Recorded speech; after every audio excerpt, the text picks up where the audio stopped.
Here, lions are a living nightmare. This is a hunting ground for lions that have decided to make their quarry human beings. In many parts of Tanzania, lions have undergone a disturbing change in behavior that has caused a fourfold increase in lion attacks on humans. Once a lion discovers that it can kill people, it's going to continue killing people until it's killed. Since 1990, over 600 people have been eaten by lions. There's a general fear among these communities that these lions may strike anywhere and at any point in time.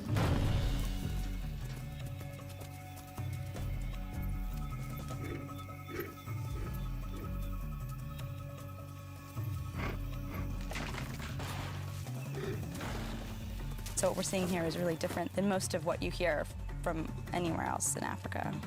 We're talking about lions that get on a roof and dig people out. We're talking about lions that dig through a wall. We're not talking about just a regular old lion out there in the plains. Are lions now turning into serial killers? What has happened in Tanzania to upset the balance and spark such a violent increase in human bloodshed?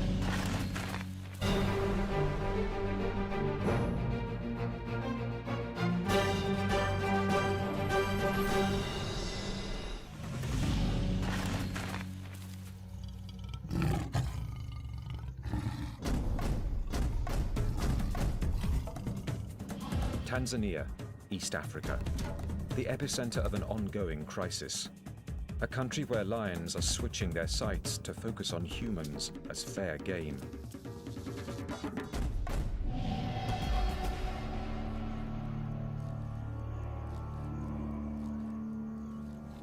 On April 10th, 2008, Musafizi Shabami, a young builder, was cycling with an older friend called Muna.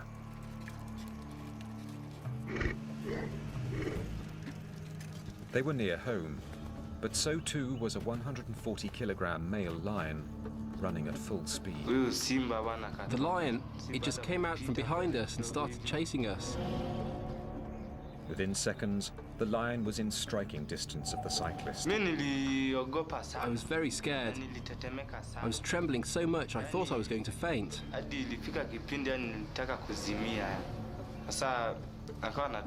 He was chasing us and roaring. And that's when my friend fell off his bike. The lion leapt on Muna's back and dragged him to the edge of the highway.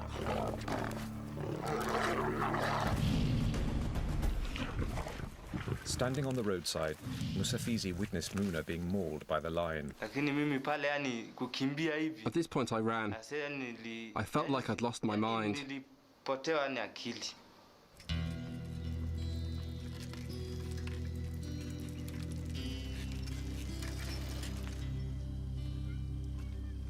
Kimu is the wife of the deceased. She faces a tough future, supporting a family of 6 children. For me, he just said goodbye going to work. I couldn't believe it at all. We were sharing and contributing, but now I'm struggling on my own.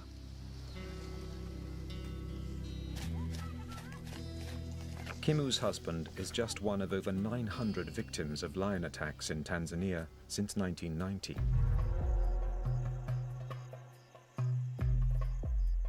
The situation is desperate. Thousands of rural Tanzanians have left their villages abandoned, terrorized not by single rogue lions, but by prides of lions hunting as a team to stalk and kill humans. We're not talking about just regular old lions. We're talking about lions that walk into a village and kill people. We're talking about lions that get on a roof and dig people out. We're talking about lions that dig through a wall. We're not talking about just a regular old lion out there in the plains. The cause of this bizarre behavioral change is a mystery, particularly as these outbreaks of man-eating lion attacks are not isolated to one region of Tanzania. They've occurred throughout the country, from Lindi in the south to Rufiji, and now further north in the district of Singida, where 20 people have been killed by lions in the past 12 months.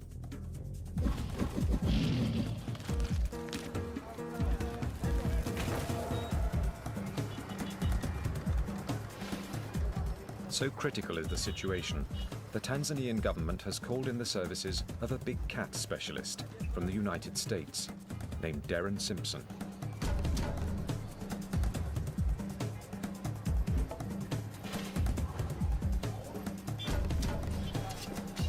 Simpson is a lion conservationist and tracker with a wealth of experience in human-lion conflicts.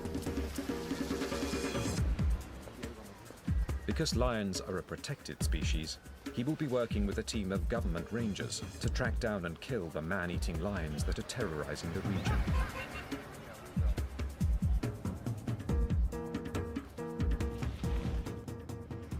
This is not the first time Simpson has hunted lions in Tanzania. I've been here twice before. They've had everything from people being jerked down, 2 male lions jerked down 2 young men right in front of a police station one night, killed them right in front of the policeman. The lions were shot and went off and died, but so did the 2 young men. So as much as I love these big cats, and you're talking to a guy that's dedicated his life to capturing these animals for conservation, this is what I do. This is something that has to be dealt with. This is their reality, and so I'm here to help them deal with it. Working alongside Simpson is a team of 6 rangers, heavily armed with semi-automatics and shotguns, led by Wildlife Division official Dennis Ikanda, seen here in the camouflaged jacket. Ikanda is a human-lion conflict specialist and a veteran lion tracker.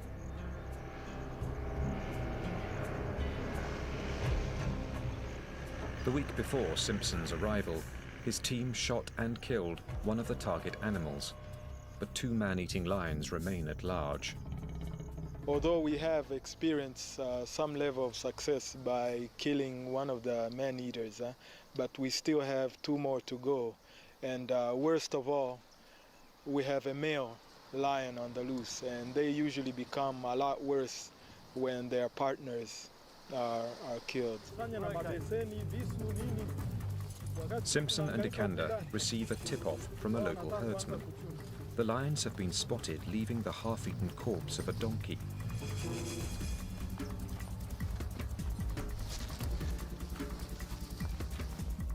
The hunters will use this dead donkey to lure the lions into foot snares. Since lions are notoriously possessive of their kills, it's possible they'll return tonight for another meal and step right into Simpson's traps.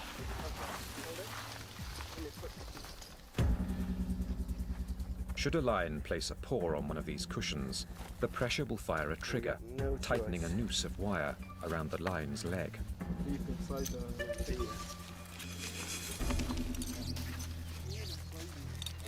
This snare has been designed to anchor a 200-kilo male lion to the ground. Lions have strong instincts to protect their kill. The hunters remain prepared. At any moment, the 2 man-eating lions that have been terrorizing the Singida region could attack them in a bid to reclaim their kill. These lions have already proven that they are not afraid to ambush human beings. They have adapted to attacking and eating human beings, so they actively seek human beings as prey, and they do it very well. They have studied the environment, they've studied the community, and they pretty much, I would say, know there's a hunting team pursuing them. We want to make them go straight through here. Okay, we're going. The hunters are as vulnerable to attack from Singida's man-eaters as anyone else in the region. Their only protection is the dying daylight.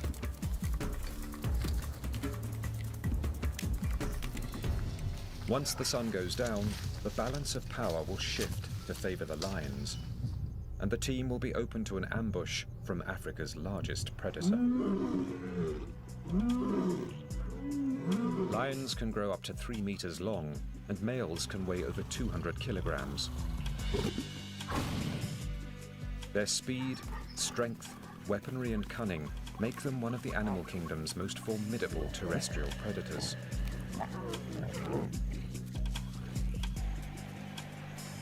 But in Tanzania, prides of lions are adding humans to their diet of zebra, impala, and wildebeest, a radical and a disturbing change in lion behavior.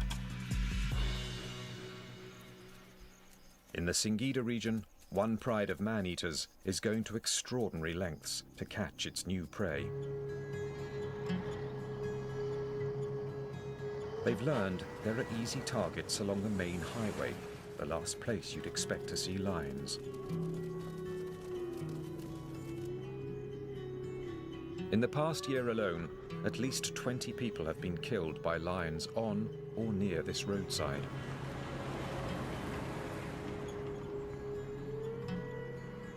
This road is now known as the Highway of Death.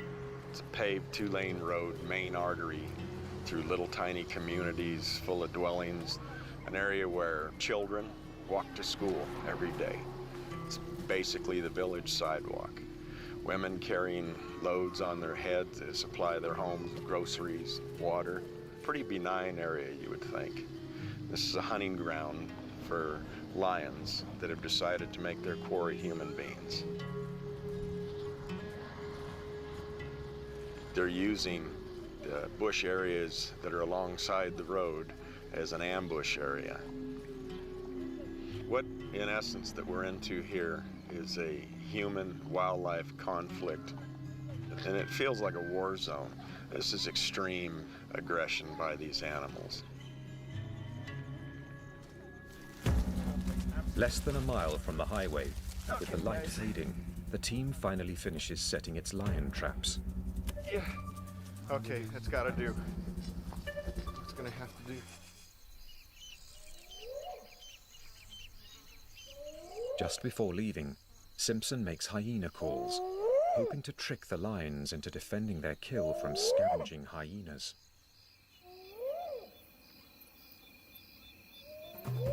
Now the team must wait until dawn to see if they can catch a man-eating lion.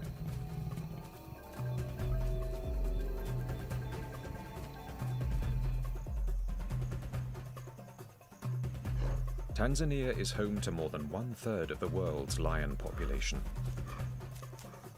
Over the millennia, these super predators have lived on the plains, honing their deadly hunting skills.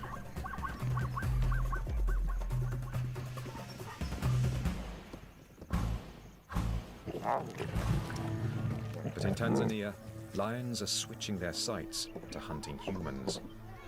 In a radical change to their natural behavior, whole prides of hungry lions are now stalking humans in search of an easy meal. One thing we're seeing here is lions that are bold enough to walk straight into villages and take people from right near their homes when there might be a number of people right near them. And this is not a normal behavior. This is not something that normal lions will do. This is an indication that these lions have learned that people are prey, and they're actually preying on humans like they'd prey on any other animals. Hadas Kushnir, a human-lion conflict expert, has been researching man-eating lions for 4 years. Her studies suggest a startling change in lion behavior. Adult lions may now be teaching their young techniques and tactics for hunting humans. There's a common misconception that most of the lions that cause these attacks are old or sick, and that's actually not something that we found to be true here in southern Tanzania. Sometimes we find young lions, healthy lions, taking part in it. So we think that they are teaching their young. And once they view us as any prey type, they're gonna, eat us just like they'd eat a gazelle.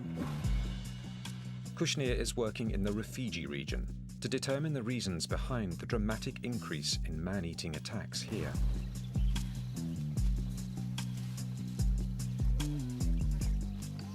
She's learning that the lions of this area are continually adapting their methods to increase their proficiency at hunting humans. You can't underestimate the intelligence of these animals when it comes to hunting prey. They study their prey. They learn their prey's movements and their prey's behavior, and they'll adapt to how their prey is changing. This was particularly evident along the banks of the Rufiji River, used by the farming community in their daily routines. The way the villages in Rufiji are set up in this one area is that villages are on the north side of the river and agricultural fields are to the south. When the outbreak in 2002 started, early on most of the attacks were on the other side of the river, on the south side, and they were at night. But people started getting fearful. They started coming home earlier in the day, and the attacks started happening earlier in the day. And eventually, people stopped going to their agricultural fields altogether, moved back to the villages, and the lion actually swam across the river and started preying on people on the north side of the river. So they're able to adapt, they're able to learn. And it's terrifying because it's not just a chance event that you might get caught by a lion. There's a lion out there stalking you, actually looking for you to eat.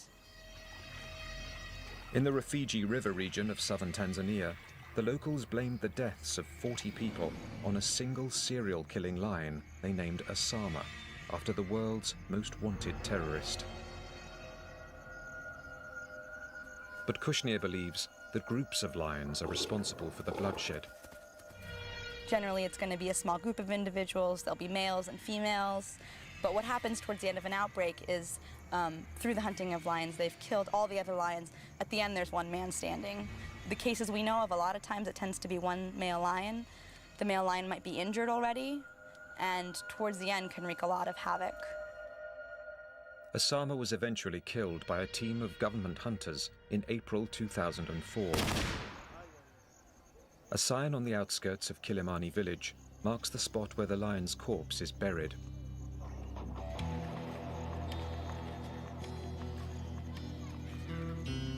Abdallah Chembele is a victim of the outbreak of man-eating that has plagued the Rufiji region.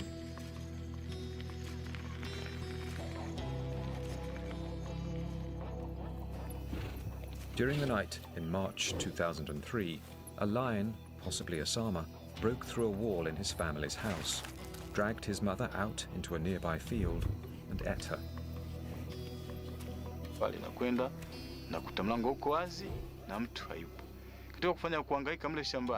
When I went home, I found the door was wide open and there was no one. When I went looking, I could see there were some marks on the ground, like someone's elbow. When I investigated further, I found her clothes and then blood. The horror of living in the presence of man-eaters is so bad, many locals refuse to believe normal lions are the cause of the bloodshed.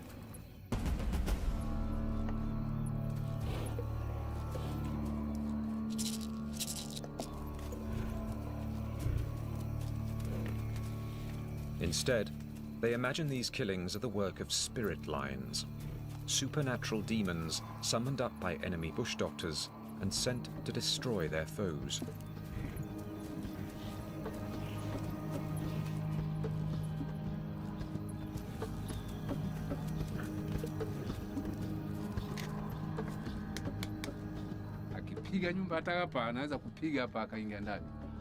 These lions can just knock down the door and get in and take you out.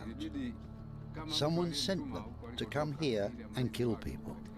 These are no ordinary lions. Hadas Kushnir knows about the traditional belief in spirit lions.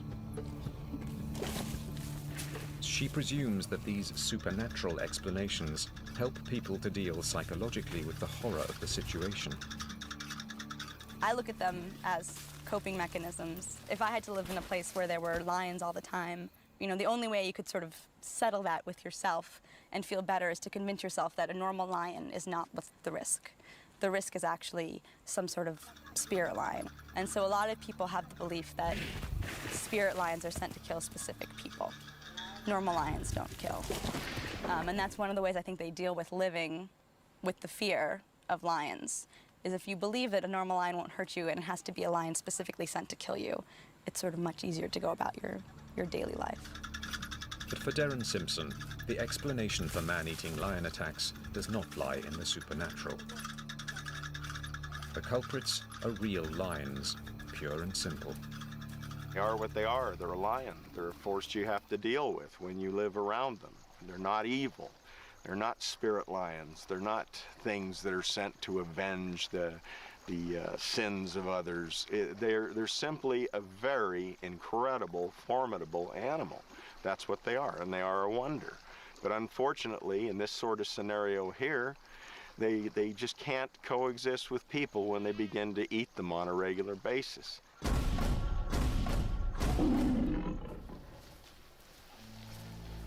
The hunt for two man-eating lions that have been terrorizing the Singida region of Tanzania continues.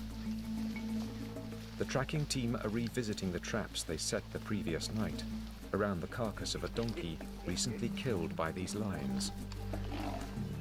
The sound of a big cat up ahead in the bush seems to suggest their efforts have been rewarded. Leopard? No lion? No leopard. Big male.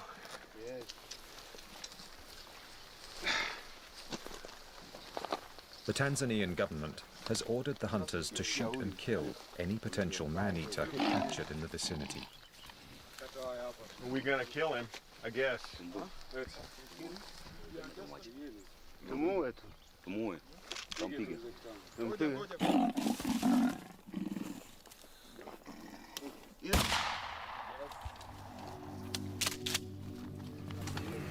One of the disadvantages of foot snare traps is the possibility of capturing non-target carnivores. But leopards have been known to kill humans, and releasing a large predator at this sensitive time is unthinkable. You don't have option B, you know, you have to do this. It's not like we can sit down and interview them when 15 people have been killed. You know, we have to put human welfare here first. As much as people would like to think there's a possible alternative, they're not living here. They're not having their kids get killed and their mother get killed and their father get dug out of a house by a large predator. So leopards are culprits in this area as well, and they're on the list. So that's why we're doing what we're doing.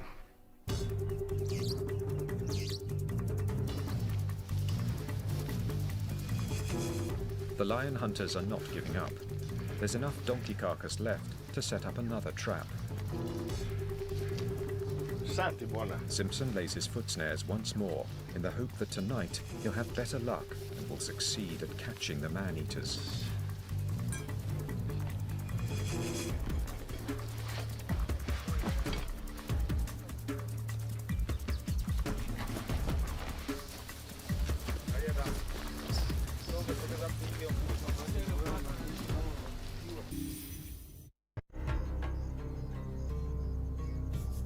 One explanation for the surge in human-lion conflict in Tanzania is that the natural prey of lions, like impala, zebra and kudu, has become severely depleted due to poaching and increased habitat destruction.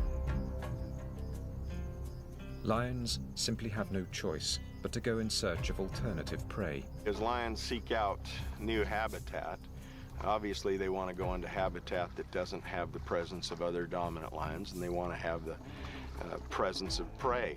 When there is no prey and the prey's hunted out, you have substitute prey, like what's behind me right here. Livestock become the first conflict. As a consequence of preying on livestock, lions inevitably come into contact with people and discover they too are easy targets. Human beings are like little pink balloons to these very formidable predators. Herds like this usually will mean that there are herders. Then if people present themselves time after time after time, as you see here, where you have small children walking to school in lion habitat, you have women going to this watering hole every day to gather water with small children, all by themselves, a smart creature like a lion begins to figure out the easy opportunity.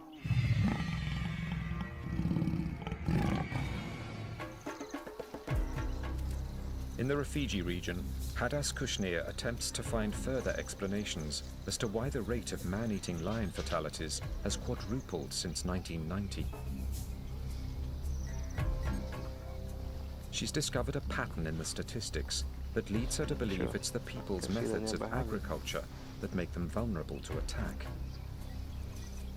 One of the places where people are most at risk is in their agricultural fields. Generally, the agricultural fields are pretty far from the village. They're isolated from each other, and there's a lot of bush surrounding it. So right there, you're at risk. One of the really important factors that we're finding are bush pigs as crop pests. Bush pigs are nocturnal crop pests, so they only come at night. And in order to protect your crops, you have to sleep at night in your agricultural fields and sometimes leave your hut in pitch darkness and make noise and try to scare these bush pigs away. Because there's not a lot of prey in the area, bush pigs are a really important prey source for lions in these districts. And so lions know where to find the bush pigs, and the bush pigs are found where the people are found. And so oftentimes you'll get sort of a collision between people and lions with bush pigs as the link. It was while defending their crops against marauding bush pigs that Asifo Mbwata's family was devastated by a lion attack. In the middle of the night, his father, mother, and 2 nephews were dragged out of their shelter and eaten.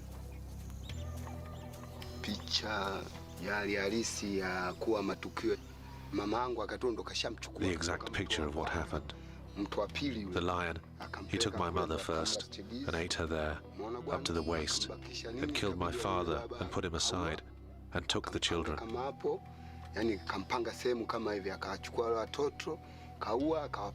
He arranged them almost next to each other, so that when my brother went to look for them there, he saw the children first and thought they were sleeping. But they had already gone.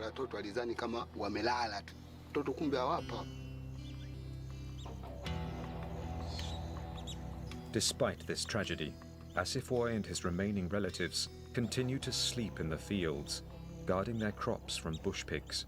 He says they have no choice.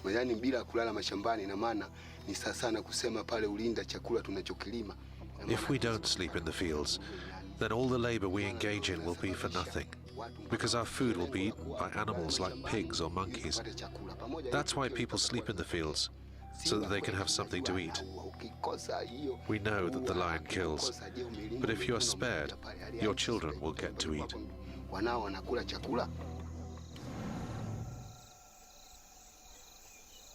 Many villagers sleep in temporary makeshift shelters called dungus that provide little protection against lions.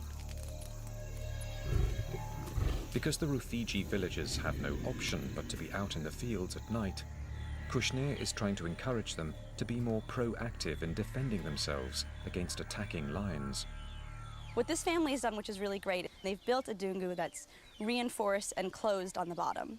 This here is quite strong, and over here they actually have bamboo poles.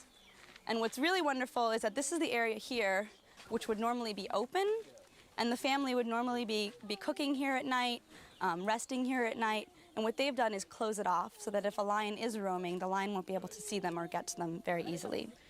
Unfortunately, not all houses are like this. There's a lot of makeshift huts out there that are constructed much more flimsy, lower to the ground, a lot of more sort of straw and palm, where lions can literally just jump in and take people from inside or even knock the structure down. The villages of the Rufiji region are learning to live with the man-eaters. But up in Singida, man-eating lions are a new menace. The local people are panicking, and their hopes lie with the government team.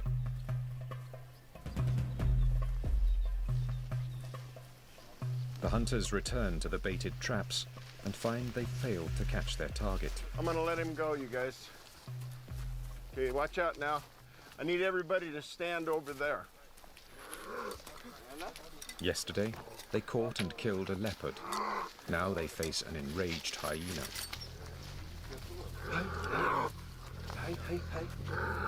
Although this animal is capable of inflicting a lethal bite, it doesn't pose a threat to the local community. The hunters will attempt to release the animal.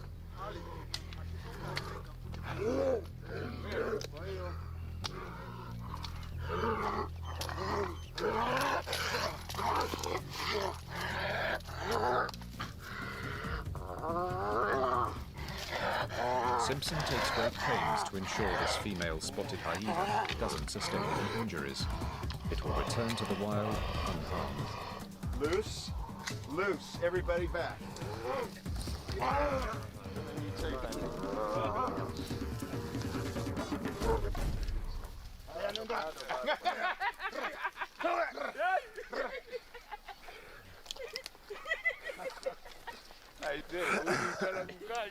It's real common to catch spotted hyenas when you're using baited sets like this. If you go over there and you look at what's left of that carcass, and the bone chips, shank bones, cannon bones, all those sort of things, they eat them like candy bar. That's how much jaw strength they have. So when they bite you, it's very serious. And they lock up like a bulldog. And so, yeah, that's what you got to be careful of. Having failed to catch the lions with the donkey carcass, the hunters are now employing a new strategy. That's it, baby. Talk it up. Live bait. The team has come to a watering hole where they know the lions regularly come to drink. Come on, okay. The plan is to put 2 goats in a protective cage to prevent them from being harmed and lay snares all around its perimeter. The hope is that the lions will be drawn to the commotion of bleating goats and walk straight into Simpson's trap. Leave no stone unturned, no holds barred, and you throw as much at them as you can. So this is a little unconventional, and hopefully this will work. These are desperate measures, but will the hunters finally manage to catch the man-eating lions believed to be responsible for killing 20 people in the past year? I really want this lion bad. I want him because of what he's doing for all parties concerned. I want him because he's starting to get real cagey on us, and it's a challenge. We'll admit that. I love catching animals that are really difficult to catch. I take great pride in that. But to catch this guy would be real special because it's going to mean a lot to a lot of people.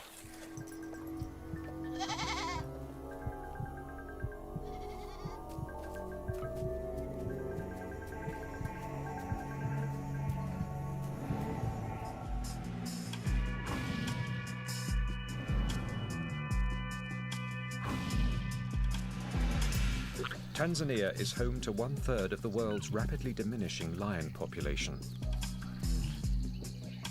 It's estimated there may be fewer than 15,000 lions left in its national parks and unprotected areas. Throughout Africa, these majestic cats are vulnerable to the loss of their prey, the threat of encroaching agriculture, and the retaliation of humans for the death of their livestock. The government faces a no-win situation.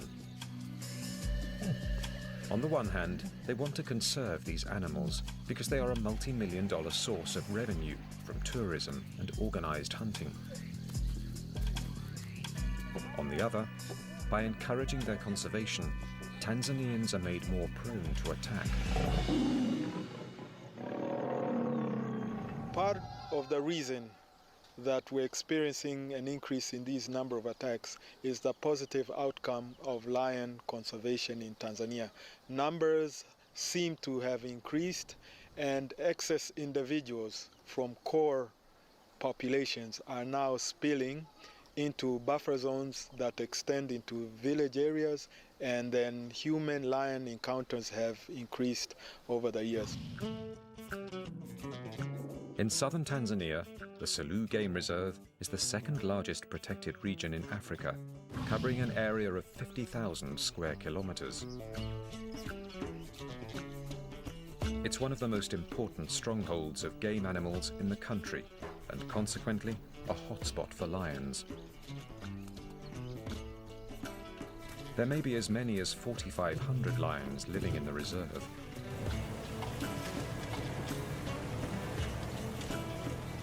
Biologist Henry Brink monitors the Selous lion population by using radio collars to track the size and extent of their range.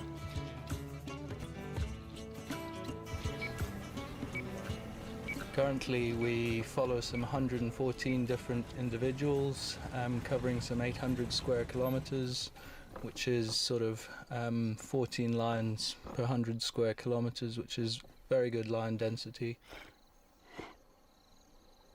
In the eyes of conservationists, the Selous lions are a success story. But there's a problem. The human population is increasing, and it's coming closer and closer to the boundary of Selous. The Selous boundary, in large parts of it, is just boundary markers. What's a marker to a lion? It goes where it wants. The lions of this park don't recognize park boundaries and are prone to leave its perimeter in search of prey. When this happens, they inevitably come into contact with people. Just recently, there was on the 11th of June, a lion attacked a person just 500 meters or so from the Selous boundary in a sort of small open hut. It was like a nightmare. That's the way the people there described it. In that area, there's no power, everything's dark, you go to sleep early, and then suddenly in the middle of the night, they're attacked. It was very much like a nightmare.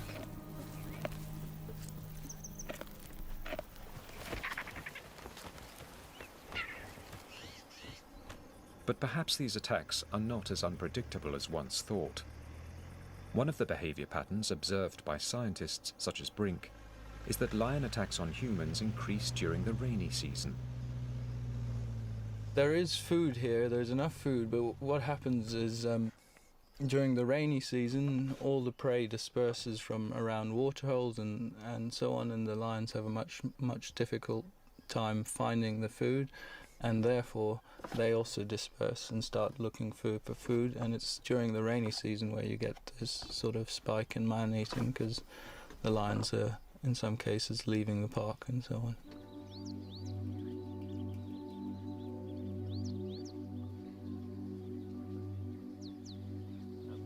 The suggestion that changes in the weather can trigger man-eating outbreaks is supported by other research. After 4 years of studying man-eating across Tanzania, Hadas Kushnir is also convinced that rainfall patterns are a central factor in the recent rise of man-eating prides.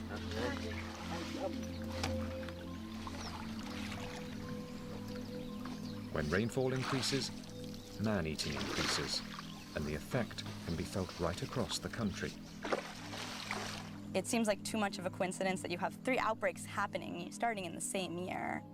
There was 1 here in Rufiji and 2 in Lindi with 2 separate groups of lions. So the scale is pretty enormous. Here in Rufiji, the numbers we have are about 52 people being killed, but down in Lindi, the numbers are much higher, upwards of 85 or 90 during that 2-3 years time period. Kushnir's theory is that the ultimate cause of these simultaneous man-eating outbreaks could lie well beyond the shores of Tanzania. There's a large number of attacks in 1999, and we have anecdotal evidence that there was a lot of flooding that year. There was a El Nino in 97, 98 that caused a lot of flooding in the region. The wildlife patterns were different than usual, and that's why the attacks were higher. El Nino is a worldwide weather phenomenon that results in supersized flooding across East Africa. The floods force the game animals to seek higher ground, with the result that some prides of lions find themselves marooned with a limited supply of food. It's at this point that they are forced to go in search of human prey.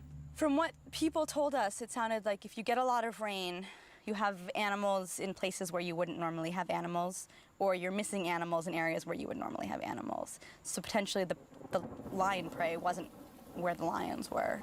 And so lions were then more desperate, more hungry, and turned towards people. Many scientists predict that global warming will likely increase the severity and frequency of flooding events. If the connection between flooding and the rise in outbreaks of man-eating lion attacks is proven to be true, the future looks bleak. A future that will undoubtedly see an increase in human-lion conflict.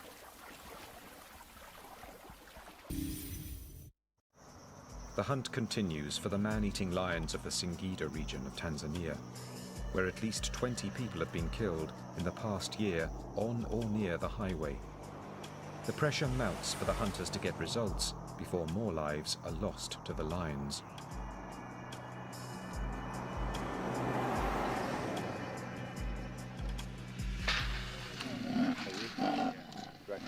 Simpson and the hunters have returned to inspect their traps, and once again their efforts have been foiled. They've snared a second leopard and have no option but to kill it.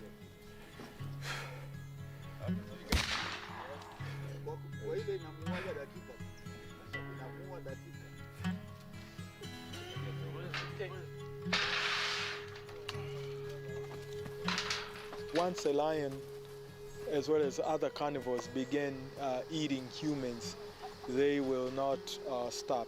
And in fact, this has led to Tanzania's wildlife policy that any large carnivore that attacks a human being, the only solution is to eradicate it. As you see, it's a beautiful animal, young, still young in its prime age, but it's a problem. I mean, it's a human-wildlife conflict issue. This is the stark reality of 21st century Africa, where conflict between people and large predators is rapidly increasing. Those on the front line of the human-lion conflict believe that the best short-term solution is to continue deploying hunter forces to target these animals aggressively. Without expert teams like this, local communities will deal with the killers in their own way, a path that ends in disaster for all the wildlife. What you will cause is people to take it into their own hands and begin poison campaigns. And I'm here to tell you, I've been all over this continent and I've seen the results of poison campaigns, and it's ugly. And you will not just lose one or two problem lions, you'll lose all the lions. And that's what we're trying to actively prevent. Rural Africans face many challenges. When confronted with a new foe, a man-eating pride, many people here feel they have no option but to retaliate, and they do so with devastating effect. One of the most poignant stories to come out of this conflict is that of a herder whose wife was eaten by a lion. An individual who lost his wife decided to help the community out of desperation by lacing the remains of his wife's body after she was attacked by these man-eaters with rat poison. And the lion came and took the body, and after 2 days it was found dead. It's a graphic example of the lengths people will go to eliminate lions.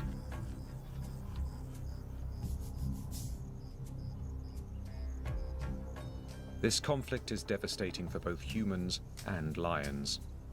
Lions once roamed the whole of Africa, but human retaliation against the man-eaters, the increase in agriculture, hunting, and the loss of natural prey have steadily eliminated the continent's lion population. In the last 30 years, Africa's lion population has almost halved, from 75,000 to less than 40,000. It's very much not good for lions. When there's an outbreak, often they'll kill all the lions in the area indiscriminately. Any lion they see will be killed, even if the lion's not responsible for the attack. And what eventually could happen is that lion populations are limited only to protected areas. And in most cases, protected areas aren't large enough to sustain viable populations for generations to come. So it's definitely a risk.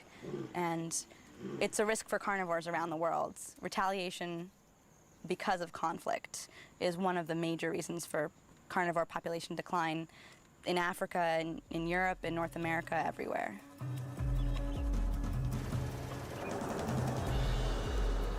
Lion biologist Henry Brink also considers a future where lions may only be found in protected areas, separated from human habitation. Tanzania has gone exactly the right way. It's set aside some 30% of its land in some sort of protected conservation status, which is an awful lot of land if you compare it to other areas. So I think in Tanzania, for example, you will have a healthy lion population in the future. Whether they'll exist outside the sort of protected areas, let's say in 50 years' time, that's another matter. It's very difficult for large carnivores and humans to coexist. Darren Simpson, who continues on the hunt for the man-eaters of Singida, is pragmatic when questioned on whether humans and lions can coexist. Humans, he says, will always prevail. Animals always lose. Unfortunately, they're the ones that have to give. These cats no longer have a place in this particular ecosystem, and they have to be removed. That's reality. And as you remove habitat and you have more people, you're going to have more conflict. Out in this area where we are, we happen to have predators that are extremely formidable, and they aren't solitary. They run in prides. Unfortunately, outside conducive habitat, in an urban area, there is no conservation benefit to apex predators that are hunting regularly human beings. In the month after the film crew left Tanzania, 2 more people were killed by lions along the road the locals have named the Highway of Death. But finally, there's been a breakthrough. The male lion that had led a pride to kill at least 20 people in less than a year was caught in a village trap. A victory for the hunters that had spent the best part of 3 months tracking down the man-eating lions of the Singida region.